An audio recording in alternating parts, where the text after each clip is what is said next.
Patients के demand पे ये कवर करने की सोची है और कवर कर रही हूँ आज। तो प्लीज़ इस वीडियो को लास्ट तक वॉच कीजिए। और अभी के सेशंस मैं जितने भी कर रही हूँ बहुत छोटे छोटे सेशंस कर रही हूँ ताकि आपको सारी चीज़ें पता चले और आपका भी टाइम वेस्ट ना हो, क्योंकि मुझे भी दिक्कत हो रही है और आप सबको वॉच करने में लंबी लंबी वीडियोस को दिक्कत हो रही है। तो आज का सेशन भी हम शॉर्ट में रखेंगे और आज के जो सेशन का टॉपिक है दैट इज HSG।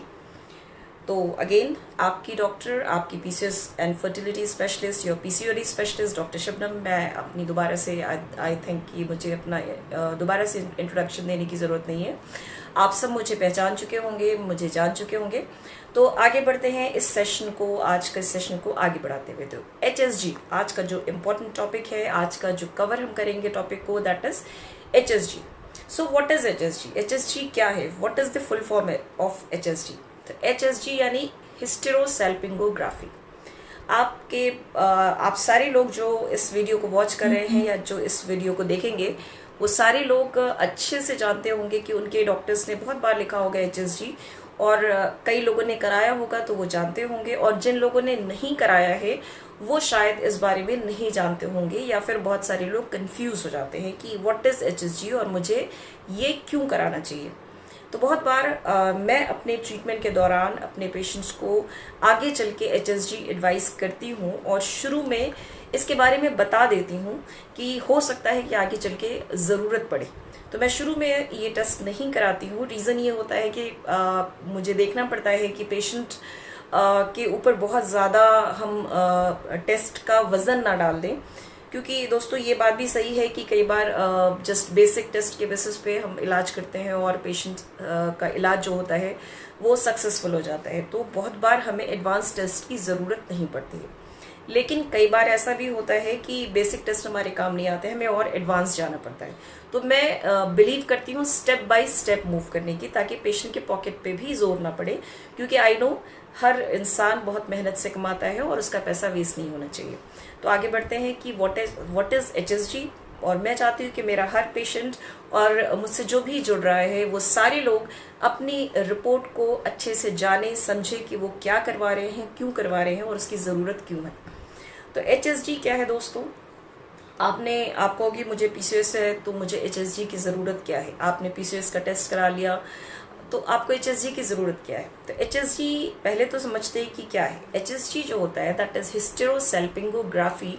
ये आपको कब लिखा जाता है? जब आपके ट्यूब्स जो होते हैं, जैसे मैंने आपको पहले भी एक्सप्लेन किया है कि एक बेबी के बनने के लिए, यानी कि एक फिटस को बनने के लिए उनका दोनों ट्यूब्स का पेटेंट होना यानी खुला होना ज़रूरी है। और ट्यूब्स क्या होते हैं दोस्तों? आप सारे जानते होंगे ट्यूब्स क्या होते हैं।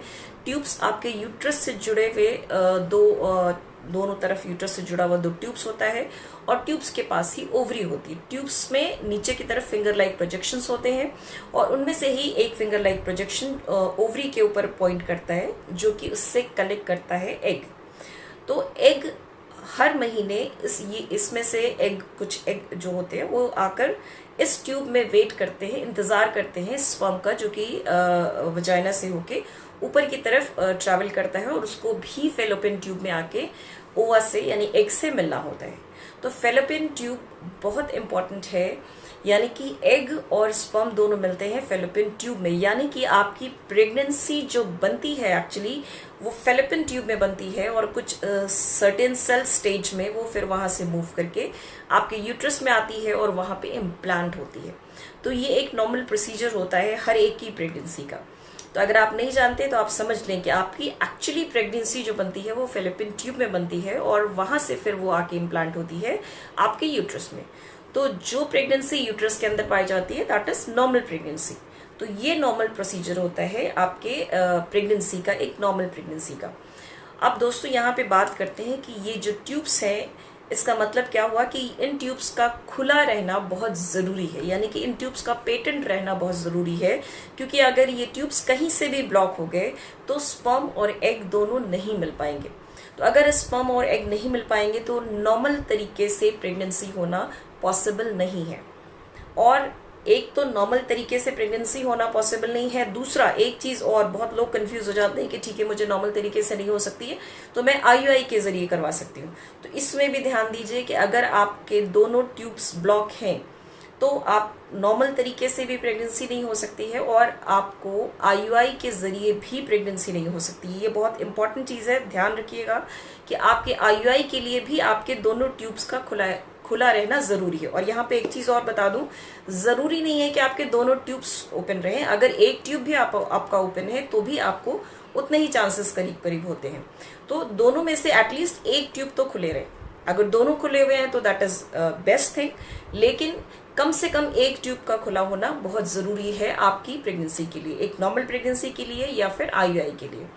अच्छा, यहाँ पे अब हम बात कर रहे थे व्हाट इज एचएसजी। तो एचएसजी जो होता है यानी हिस्टेरोसैल्पिंगोग्राफी जो होता है, ये आपके ट्यूब की पेटेंसी को चेक करने के लिए होता है, यानी कि आपके ट्यूब्स खुले हुए हैं या नहीं खुले हुए हैं, इसको चेक करने के लिए हम एचएसजी कराते हैं। तो एचएसजी किस तरीके से होता है दोस्तों? एचएसजी के लिए क्या कोई खास प्रिपरेशन करनी होती है? तो थोड़ा सा प्रिपरेशन थोड़ी सी हमें करनी होती है, क्योंकि एचएसजी कुछ खास दिनों में होता है। एचएसजी आपके ओव्यूलेशन पीरियड में कभी नहीं हो सकता।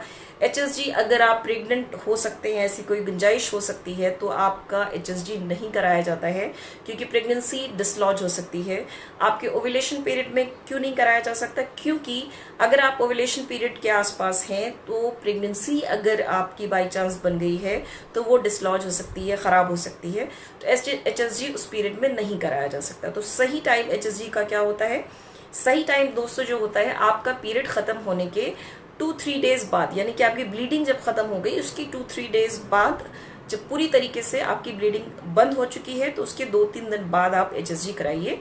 और एचएसजी किस तरीके से होता है, क्या इसके लिए जाने के लिए कुछ खास तैयारी करनी है या खाली पेट रहना है या कुछ करना है? तो एचएसजी के लिए कुछ खास अलग से तैयारी नहीं करनी है, पीरियड का ध्यान रखना है। और आपसे आपकी डॉक्टर आपको जब प्रिस्क्राइब करेंगी तो मेरे ख्याल से ये सारी चीज़ें आपको बताई जाती हैं कि आपको किस दिन एचएसजी कराना होता है। तो एचएसजी के लिए थोड़ा सा बस ये ध्यान में रखना होता है। और एचएसजी में पेन कितना होता है तो ये भी पर्सन टू पर्सन डिपेंड करता है।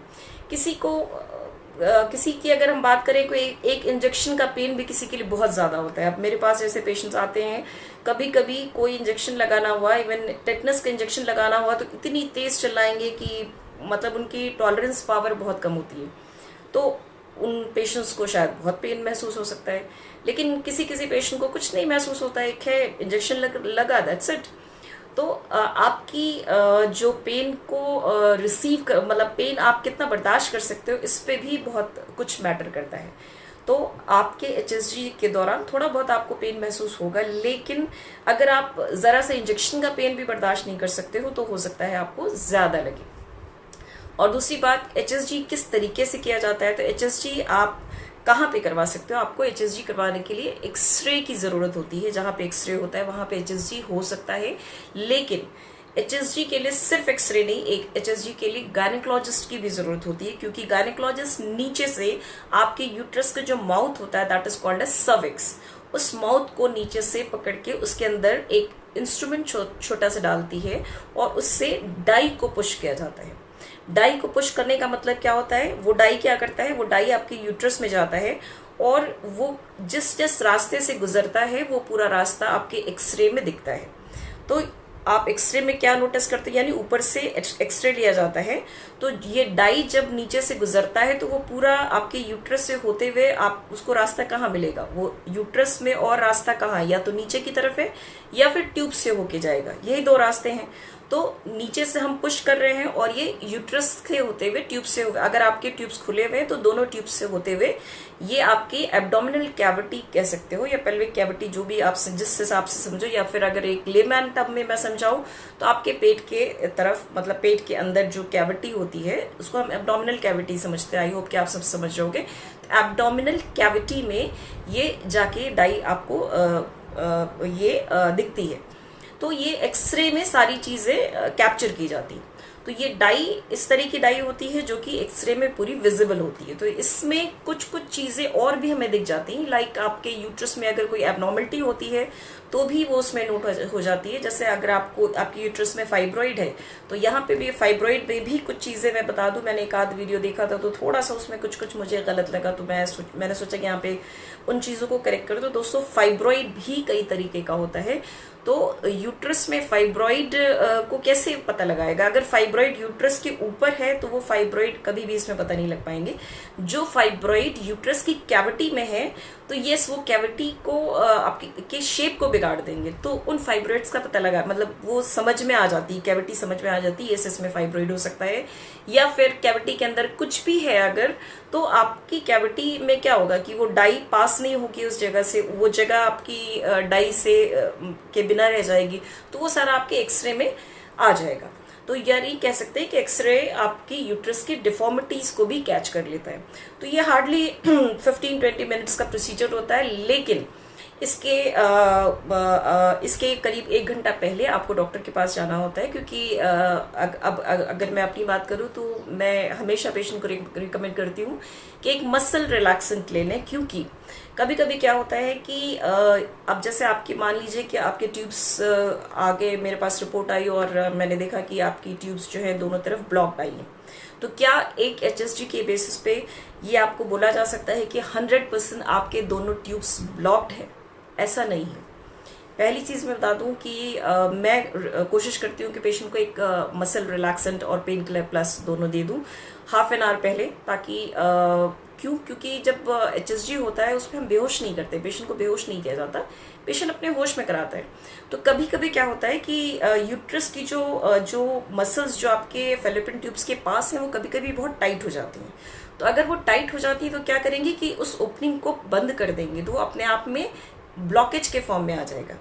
तो कभी कभी इस तरीके की रिपोर्ट आ सकती है। तो इसलिए एचएसजी, यस मैक्सिमम केसेस में ऐसा होता है कि एचएसजी में अगर आपको नहीं दिख रहा है, एचएसजी में अगर आपको फ्लो नहीं दिख रहा है कि आपके ट्यूब्स की तरफ फ्लो है, तो ज्यादातर केसेस में ऐसा होता है कि ये ट्रू होता है। बट ये 100% आप एचएसजी के बेसिस पे ये नहीं कह सकते कि आपकी दोनों ट्यूब्स ब्लॉक्ड हैं।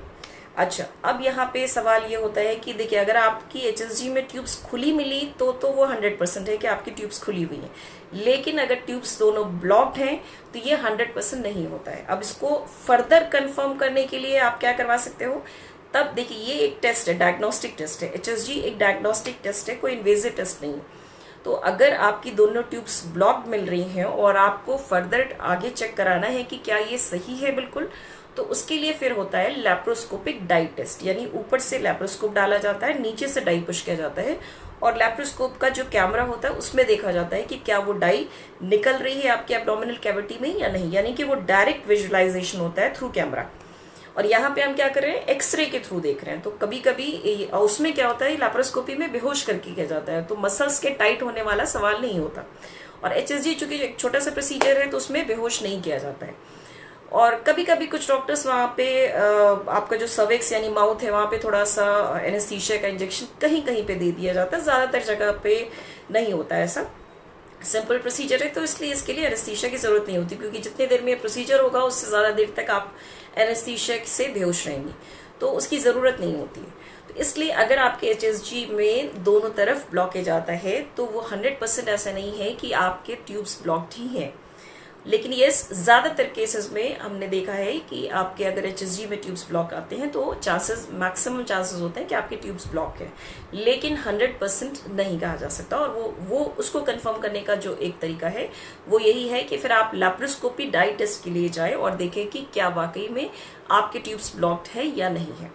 और मैं सारे पेशेंट्स को अपने पेशेंट्स को जो मुझसे जुड़ रहे हैं या जो मुझसे जुड़ना चाहते हैं या फिर जो थोड़ा जानकारी लेने के लिए मेरी ये वीडियो देख रहे हैं, उन सबसे ये जरूर कहूंगी कि देखिए, बेसिक टेस्ट आप जरूर कराइए। वो सारे पीसीओएस पेशेंट्स, मैं अपने पीसीओएस पेशेंट्स में पहले तो शुरू में बिल्कुल रिकमेंड नहीं करती हूँ। एडवांस स्टेज में अगर मैं फर्टिलिटी पेशेंट्स को ट्रीट कर रही हूँ, इनफर्टिलिटी पेशेंट्स को, पीसीएस इनफर्टिलिटी को ट्रीट कर रही हूँ, और कुछ मंथ ट्रीट करने के बाद अगर मुझे रिजल्ट नहीं मिलता है तो येस ऑफ कोर्स मैं पेशेंट को एचएसजी के लिए एडवाइस करती हूँ।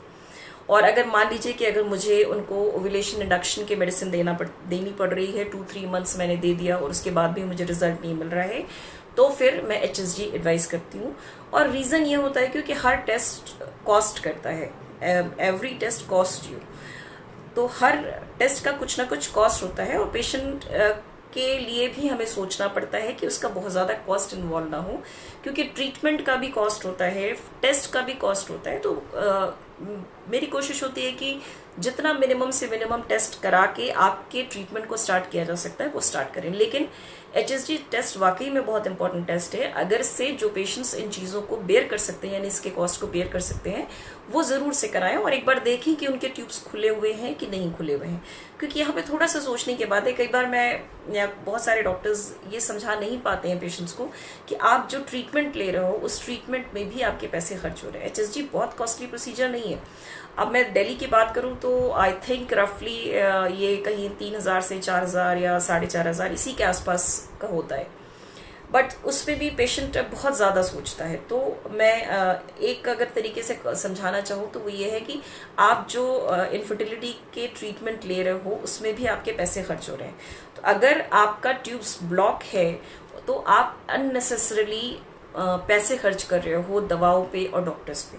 तो अगर आप बेयर कर सकते हो तो प्लीज आप HSG कराओ और इनफैक्ट अपने से डॉक्टर से बढ़ के बोलो आगे। क्योंकि कई बार डॉक्टर अगर आपको इतने सारे टेस्ट लिख कर दे देते हैं ना, तो आप बोलते हो कैसा डॉक्टर, इतने सारे टेस्ट लिख कर दे दिए ना, मैं तो नहीं कराऊंगी, या मैं तो नहीं, मतलब हस्बैंड अगर डिसीजन मेकर है तो नहीं कराना है। तो इसके लिए आपको खुद समझना होगा कि क्यों ये टेस्ट क्यों जरूरी है। तो आपको समझना है, आपकी चीज है तो बेहतर है कि अपनी चीजों को आप खुद से समझिए कि why these test are necessary, क्यों जरूरी है।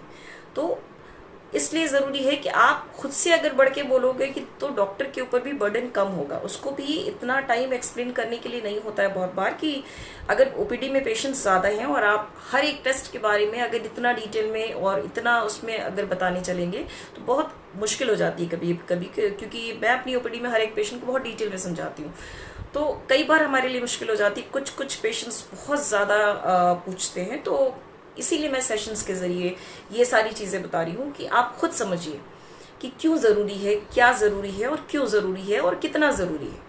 तो अगर आपको लगता है कि इनिशियल चीजों से हम स्टार्ट कर सकते हैं तो आप इनिशियल टेस्ट के साथ, जो कि मैं करती हूँ, पहले तो इनिशियल चीजों से स्टार्ट करती हूँ, इनिशियल बेसिक मिनिमम टेस्ट आपके करा के स्टार्ट करती हूँ। लेकिन अगर आपके रिजल्ट नहीं मिल रहे हैं तो एक स्टेप ऊपर जाना पड़ता है। तो वो एक स्टेप ऊपर आप भी जाइए, बजाय इसके कि आप जबरदस्ती अपना टाइम वेस्ट करके इंतजार कर रहे हैं।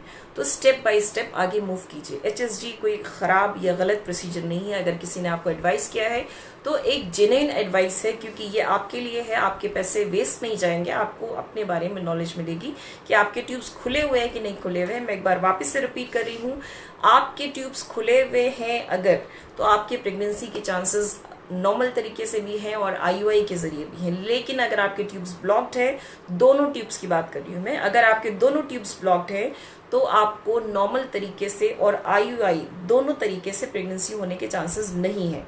तो प्लीज ये दोनों तरीके फिर ट्राई मत कीजिए, क्योंकि आप वहां पे जबरदस्ती के पैसे खर्च कर रहे हैं। तो ये दोनों चीजें आपके समझने की हैं, क्योंकि बहुत बार हम नहीं समझा पाते। आपको कई बार ऐसा होता है कि पेशेंट्स समझने को तैयार नहीं होता है। तो अगर मेरी ये बातें आपको समझ में आ रही तो इसके बारे में थोड़ा सा रिसर्च करना और सोचना कि HSG क्यों जरूरी है। और इनफर्टिलिटी पेशेंट्स की बात कर रही हूँ मैं, अनमैरिड लड़की की बात नहीं कर रही हूँ यहाँ पे। PCOS इनफर्टिलिटी या फिर इनफर्टिलिटी पेशेंट्स जिनको की प्रेगनेंसी में प्रॉब्लम हो रही है और काफी दिन हो गए हैं, तो आप एक ही ट्रीटमेंट पे टिके रहने के बजाय एक स्टेप आगे बढ़ो और चेक कराओ कि आपके ट्यूब्स जो है वो पेटेंट है कि नहीं पेटेंट है। क्योंकि ये कोई इतना खतरनाक टेस्ट नहीं है, इतना खराब टेस्ट नहीं है कि आप उसके लिए परेशान हो, और इतना कॉस्टली नहीं है। जितना कॉस्टली आप ट्रीटमेंट ले रहे हो उससे कम कम कॉस्टली है। तो आप कम से कम आप इसके लिए श्योर रहोगे कि आपके ट्यूब्स खुले हुए हैं। और एक चीज और बता दूं कि कई बार मैंने देखा है कि पेशेंट 2 साल 3 साल पुरानी रिपोर्ट लेकर आते हैं, बोलते हैं मैम मेरा तो HSG हुआ हुआ है। और मेरे ही खुद के केस में 1 2 3 4 5 कह सकते 4-5 केसेस करीब ऐसे निकले हैं कि 2 साल 3 साल पहले ट्यूब्स खुले हुए थे बट अभी ब्लॉकेज है। तो ब्लॉकेज के रीजंस बहुत सारे हो सकते हैं। हो सकता है आपको इंटरनल इन्फेक्शन हुआ हो जिसकी वजह से ट्यूब ब्लॉक हो गया हो। अच्छा, इससे भी एक इम्पॉर्टेंट बात, खत्म करने से पहले मुझे OPD जाना है, इसलिए एंड करने से पहले मैं आपको क्विकली बता देना चाहती हूँ, क्या HSG कराने के बाद प्रेगनेंसी होने के चांसेस ज्यादा हो सकते हैं? तो मैं कहूंगी कि यस, रफली 15 to 25% हम कोशिश करते हैं कि पेशेंट की HSG जब करा रहे हैं तो उसके नेक्स्ट 2-3 साइकिल्स हम ज़्यादा ट्राई करें। तो आप सबको भी बोल रही हूँ कि जिस मंथ आप HSG करा रहे हो उस मंथ और उसके 2-3 महीने आप ज़्यादा ट्राई कीजिए, क्योंकि कभी कभी कुछ हल्का फुल्का ब्लॉकेज होता है तो डाई जब फोर्सफुली पुश की जाती है तो वो ब्लॉकेज खुल जाता है, तो जिसकी वजह से आपके प्रेगनेंसी के चांसेस 15-20% या रफली 25% बढ़ जाते हैं। तो ये आप कह सकते हो कि कभी कभी आपके प्रेगनेंसी के चांसेस, और ऐसा होता है, हमारे केस में ही ऐसा होता है, मैं किसी और की बात नहीं बता रही कि, तो रफली 15-20% आप कह सकते हो, या कभी कभी 25% भी HSG आप करा रहे हो तो चांसेस आपके प्रेगनेंसी के बढ़ जाते हैं। तो रीज़न यही होता है कि अगर आपके ब्लॉकेज हैं, कई छोटे बहुत ब्लॉकेज है, बहुत हल्का सा ब्लॉकेज है, फिल्मसी सा एडेजन है, तो आपकी जो डाई फोर्सफुली पुश की जाती है वो डाई उस ब्लॉकेज को खोलते हुए निकलती है, तो उसकी वजह से आपके प्रेगनेंसी के चांसेस वो उस महीने और उसके 1-2 महीने बाद तक बढ़ जाते हैं। तो उस दौरान आप ज़्यादा ट्राई कीजिए। तो आज के लिए दोस्तों इतना ही। और दूसरी बात कि अगर आपको इन्फेक्शन है तो आपको HSG नहीं कराना है, पीरियड्स के दौरान आपको HSG नहीं कराना है, उसके 2-3 दिन बाद कराना है। आई होप कि मेरी ये बातें आपको समझ में आई होंगी।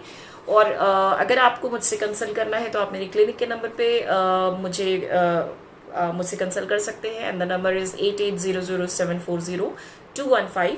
आप इस पे अपॉइंटमेंट बुक कर सकते हैं या फिर मुझसे वीडियो कंसल्टेशन से जुड़ सकते हैं, इसी नंबर पे वीडियो कंसल्टेशन बुक करा सकते हैं।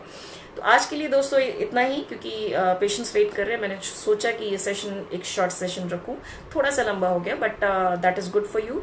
आप सब अपनी रिपोर्ट्स को पढ़ना सीखें और अपनी चीज़ों को जानना सीखें। मैं चाहती हूँ कि मेरा हर पेशेंट अपने बारे में क्या करवा रहा है, क्यों करवा रहा है और इसकी ज़रूरत क्या है वो जाने।